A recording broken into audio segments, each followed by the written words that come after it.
I'm going through the motions. I'm using 100% of my energy. Yeah. But why is, I don't understand why everything isn't getting done.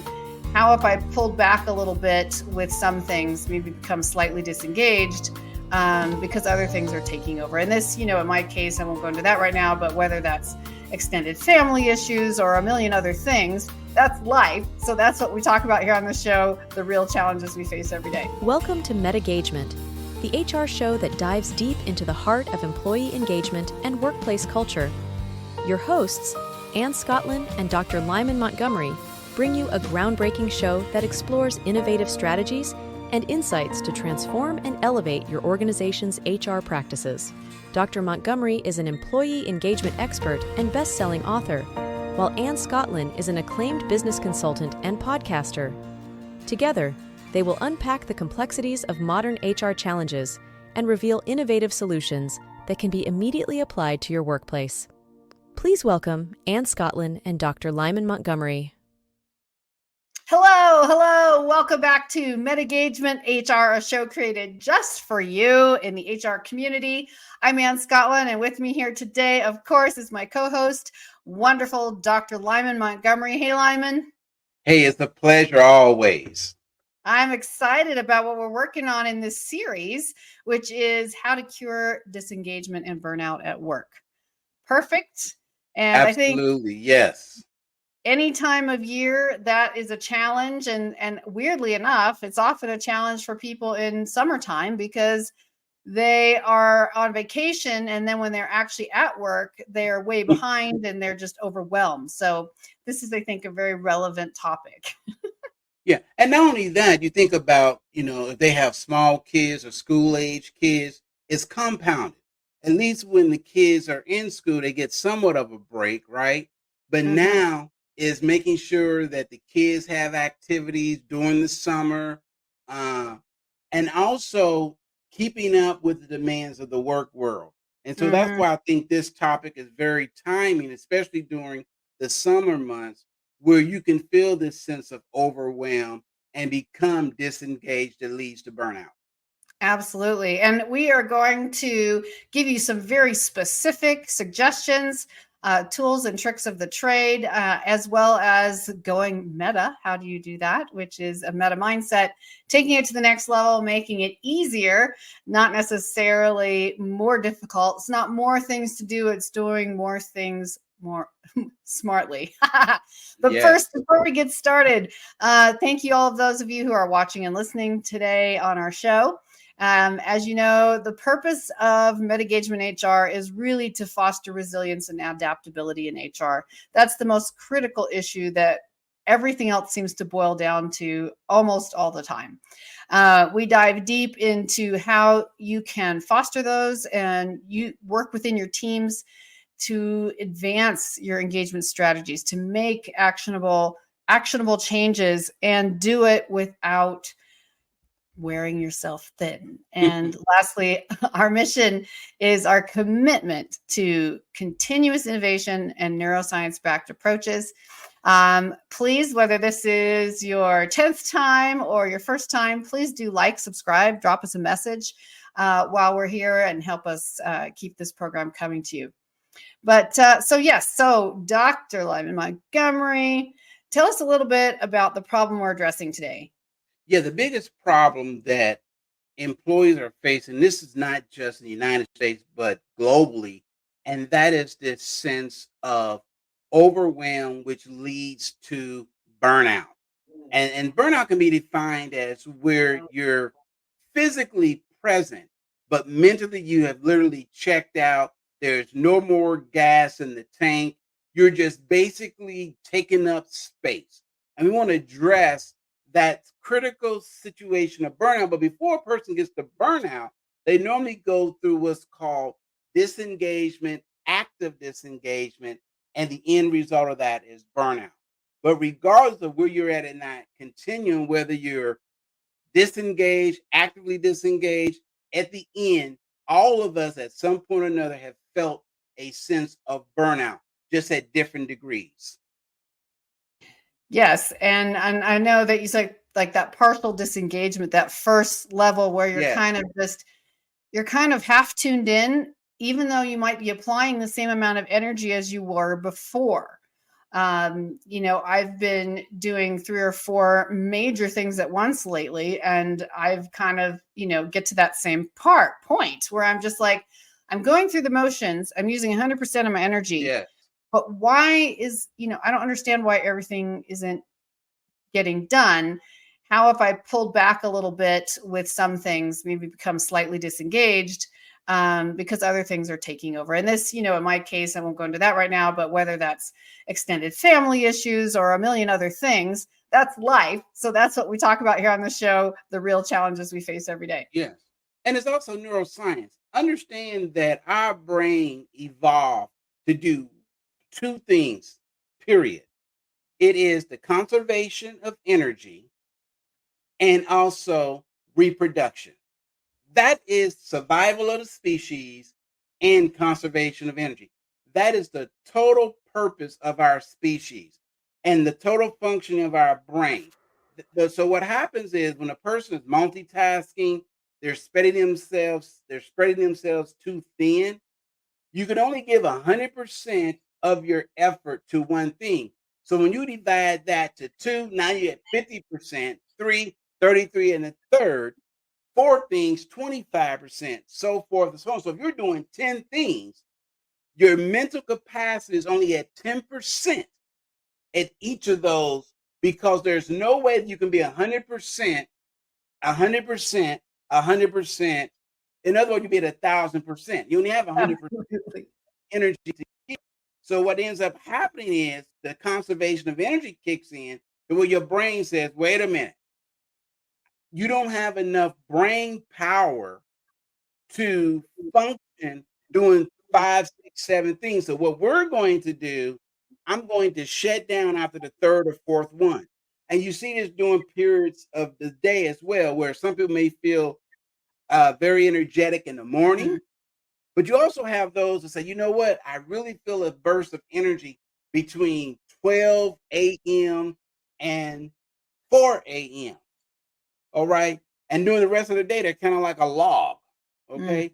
It's all about how your body stores mental, cognitive energy and how that energy is dispersed into projects or what we call work. It's so true. And, one of the things we want to talk about today is what are, at least before our commercial break, let's go over 3 things that really give us a solution to this problem, particularly and strategically from an HR perspective. And one of those, Lyman, is conducting regular check-ins. That's one-on-one meetings to discuss people's roles, their responsibilities, their challenges. How can we do that differently? And most of us already do that, but how can we do that with more insight? I'm not going to say intuition because some people get off on a crazy tangent on that word. But, how do we take this meta when we are holding these one-on-one meetings? Yes, it's asking a better question. And what do I mean by that? This is how majority, 99% of most check-ins. Hey, John, how you doing? Oh, I'm okay. Everything's good. Yeah, you need anything? No. Okay, bye. Let me know. A better question would be this. Hey, John, I know you're working on this project. Have you encountered any type of roadblock or anything that would prevent you from meeting the deadline? Now, that causes the person to say, oh, okay, I got to go a little deeper now. Well, not really, but we did run into some turbulence. All right. So it's not just the cliche of, hey, is everything okay? You need anything? People understand that's just cliche. You basically don't care about me as a person. You don't care about all you care about. Are we going to meet the deadline? And I hope you don't say you're running any problem because I really don't want to help you. So ask a better checklist, right? It's checklist driven, which is, did you ask your employee to discuss their role, how they are doing, and if they need anything? Check.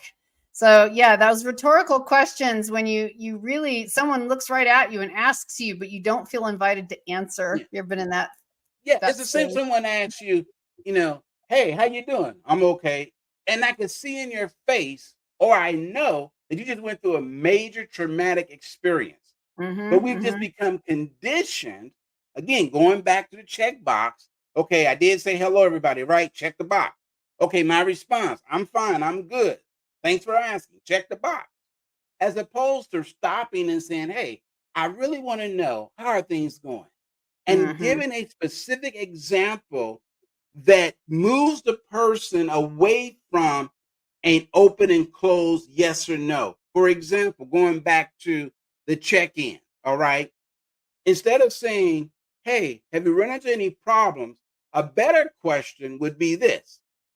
Hey, I noticed that there were an issue with so and so. Did you ever meet with Tom to take care of that issue? And if so, what were the results?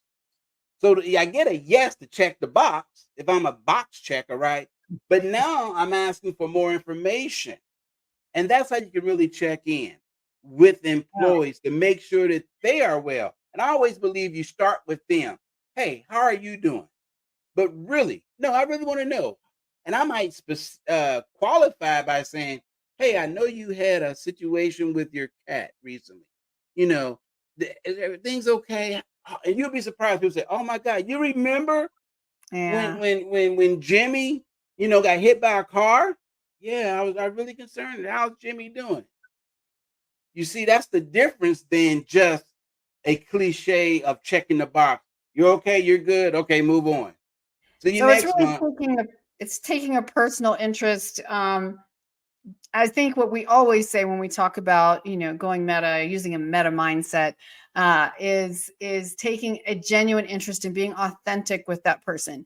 Because as we say all the time here, everyone can tell when the words coming out of your mouth don't match what your body language or your attitude is saying. Right.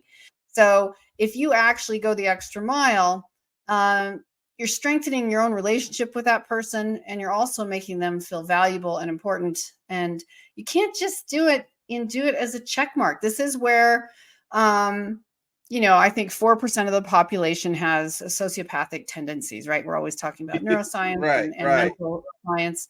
And that's one of the things where they just check the box because they know they're masters at manipulation and so on, but they just check the box because they don't really have the internal tools to empathize and relate and sympathize. So they just check the box. And so if they ask you that, you might think, well, that was really nice. He had a smile on his face, but you're also kind of like, I don't feel like he's really seeing me. And that's the key point. To be seen, but also to be heard and to be listened to. What we're really talking about is work-life integration. A lot of times people say work-life balance. I really don't like that term because, number one, as anyone, life is not balanced. There's always going to be 60, 40, 30, 70. The question is, what side are you on? Now, like for example, in my marriage, there are certain things that my wife, 70%, she owns it. And you know what? She only wants me to contribute 30%. There's also 70% or 75% of things that I do that I enjoy doing. And all I ask for her is 25%. But there are other things that 100% I do. And she's like, you can have it. And vice versa, there's 100%. So if you're trying to get this 50-50, well, wait a minute. It's almost like cooking. Well, I'm going to cook half of the turkey and you cook the other half of the turkey. Makes no sense. No, that's absolutely wonderful. I'm never going to forget that example. That was really good.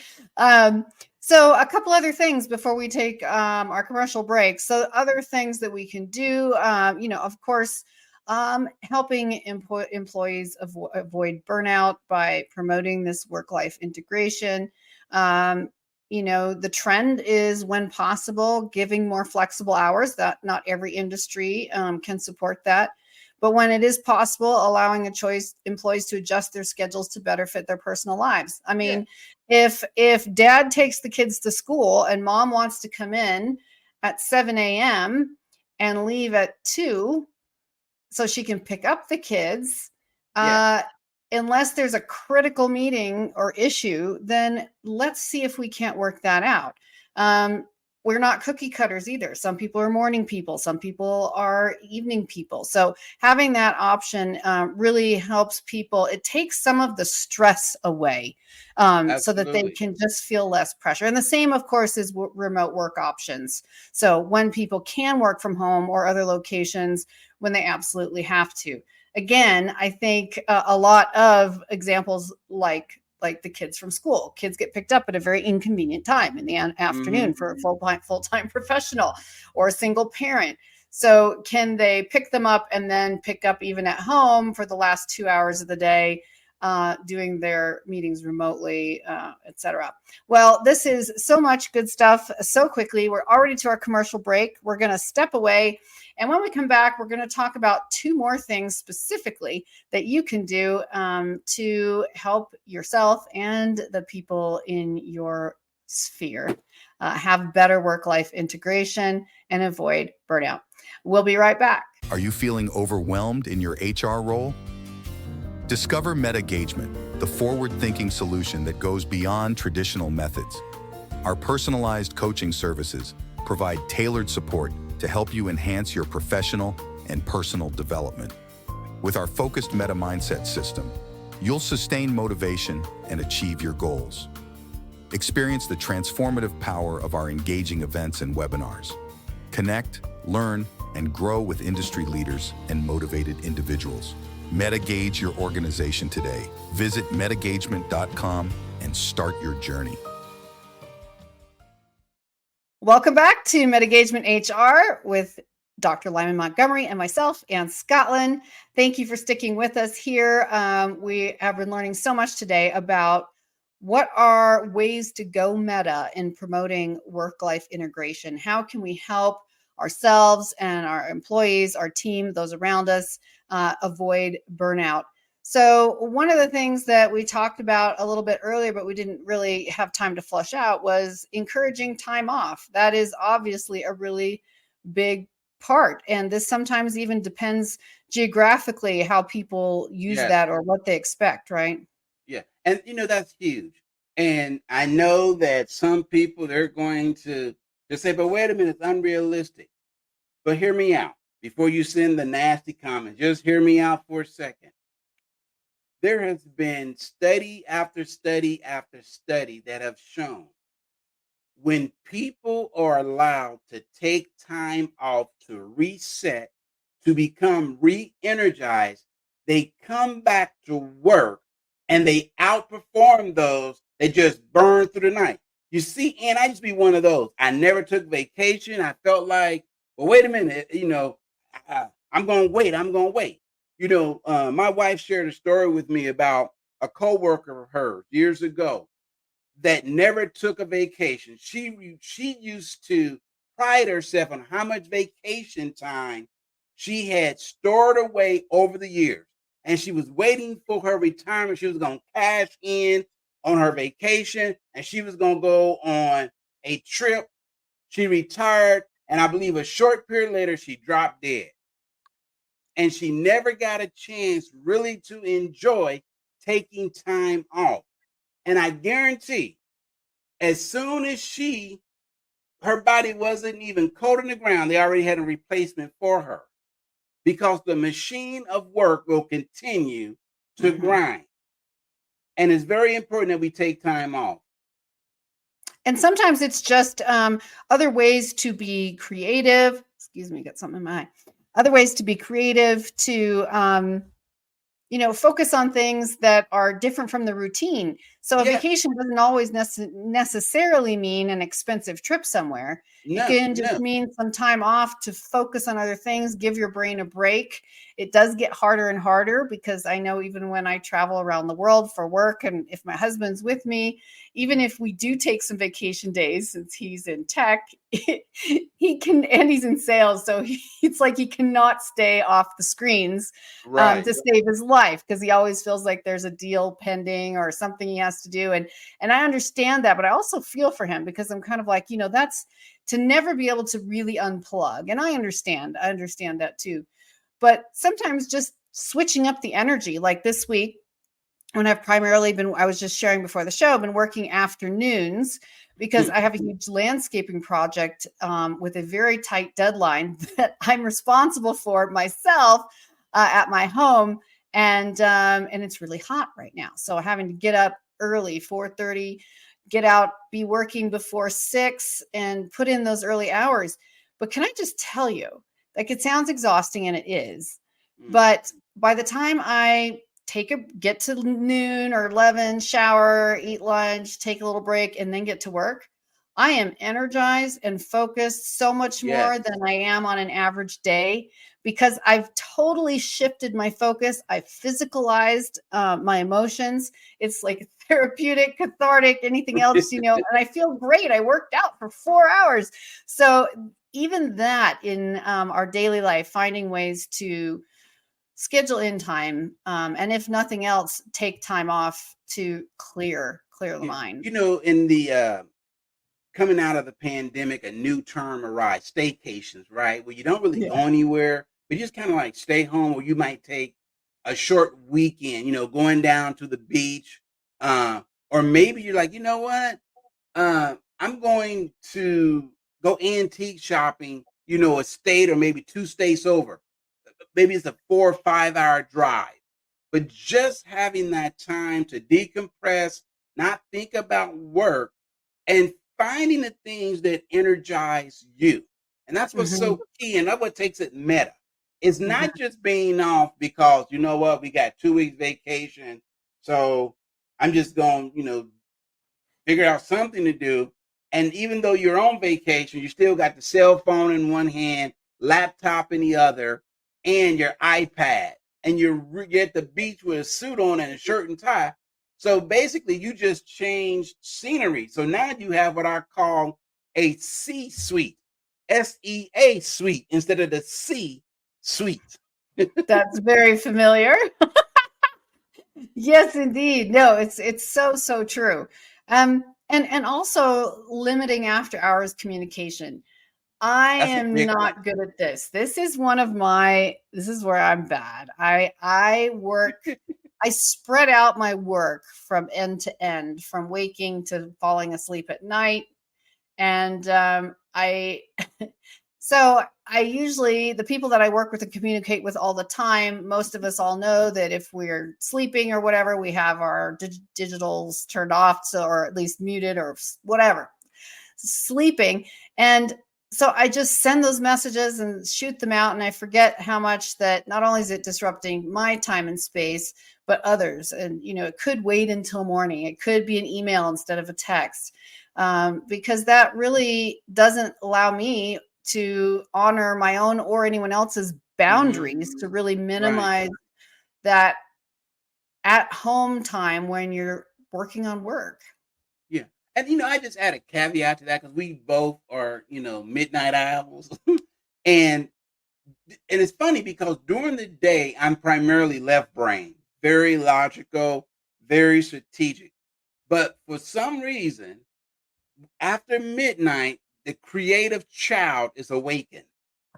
And I get some of my most creative ideas, whether it's writing books, programs, between literally 1 to 3 o'clock in the morning. And I always say that's because the adult is asleep, and so the child can come out and play. But you're right. It has to be that integrating. Because my wife, on the other hand, by 9:30, she's in bed. She's out cold. If I'm in bed by 9:30, I must be sick. Yes, no, I know that feeling.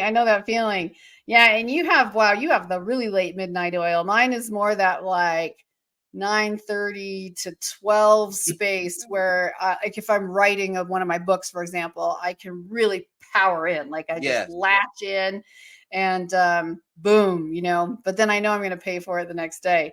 So, but finding ways to, another positive reason for limiting after hours communication, not just for people around you, but also for yourself, is to give your brain a break. I mean, neuroscience shows us, as we've already discussed, if you don't tap out, clock out, put the screens away or at least shift completely, it's like you're always on. And if you leave something running forever and ever and ever, it takes a toll. So, using that time off to do your other creative projects, instead of working on something from work, what about working on your book or your, something creative? Because the more creative we are in our daily lives, whether it's hobbies or family projects or whatever it is, when we're creative, we're resting our mind and encouraging the release of creativity in general under a low pressure environment. So when your body gets used to, I can just let the creativity flow without feeling like I'm in a straitjacket.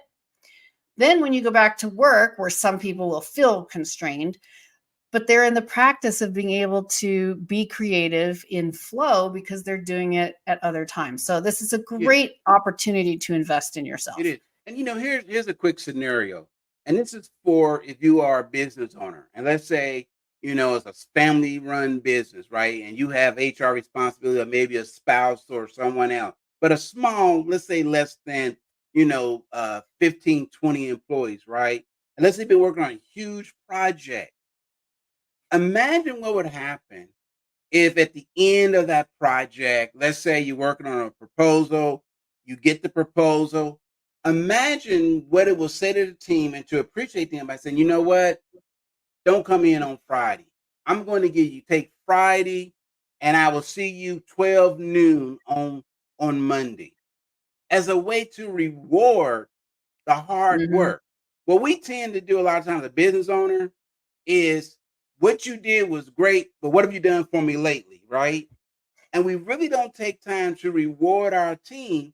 And we think it's always about money. Sometimes it's not about money. It's about saying, I'm going to give you a workstation or a vacation day, go to the park. One of the things that a good friend of mine did with his company is he said, you know what? You guys been working hard. This is what I want to do is, bring your families and dinners on me. Bring your family. I'm going to treat your family. And that's what he did. He took everybody out. Don't tell your wife, tell your partner, don't cook tonight. Dinner's on me. That's very nice. That activity went up 30%. I believe it. Oh, I can't even, from a mental and neuroscience perspective, that's like, and it was so simple. And it saved him so much money because instead of trying to cure 1,000 ailments, he was setting a positive tone. Wow, we have already run like crazy to the end of our time. So I hope you have all, I trust you've taken value away today on what you can actively do to go meta, use a meta mindset in promoting work-life integration, avoiding burnout. Again, this has been part 2 in our 4-series. I can't say 4-part series. I can't say 4-series series. 4-part series of how to cure disengagement and burnout at work. If you've loved this, please leave us a message on our website or wherever else on the platforms that you are watching and listening. We'd love to hear from you and respond to your comments and questions. And next time, we have a great treat for you as well. In part 3, we're going to talk about how to foster a positive work environment without being cheesy. Yes. That is so tricky because I get to live and work with someone who's not in HR but is in corporate in sales, as I mentioned before. And you can see when they feel like they're under duress to have a positive work environment. And so there's a lot of things that loaded in there that we're going to unpack next time, and really looking forward to that. Thanks again for being with us here today. Shoot us an email. We'd love to hear from you. Please like, subscribe. If you're having fun, do us a favor. Shoot this link to someone else who would love to hear this. Spend some time with us and have some fun talking about ways to make HR better. Thank you so much. Thank you, Lyman, and we'll see you all next time. Take care, everyone.